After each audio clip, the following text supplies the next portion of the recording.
அப்பா உங்களுக்கு பிடிச்சிருந்தா சரி.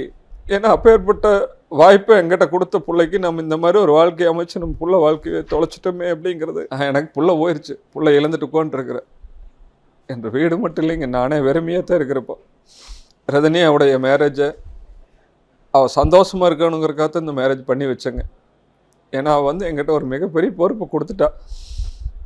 அப்பா உங்களுக்கு பிடிச்சிருந்தா சரி, அது எங்களுக்கு வந்து இந்த கண்டிஷன், இந்த மாதிரி தான் பையன் வேணும், அந்த மாதிரி தான் பையன் வேணும், ஹைட்டாக வேணும், கலராக வேணும், எந்த விதமான ஆப்ஷனுமே கொடுக்கல.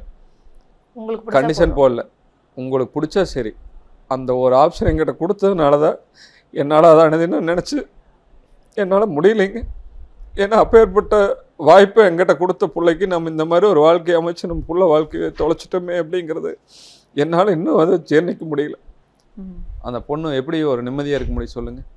கொஞ்சமாவது வந்து அந்த குழந்தைய வந்து வெளியில் எங்கேயாவது கூட்டிகிட்டு போய் ஒரு ஃப்ரீயாக மைண்டை ஃப்ரீ வண்டி அந்த பிள்ளைய சந்தோஷம் வச்சுருந்தா நான் இன்னும் என்ன வேணாலும் பண்ணியிருப்பேன். நான் அந்த புள்ள வாழ்க்கைக்காகத்தானே இப்போ இத்தனையும் கஷ்டப்படுறது.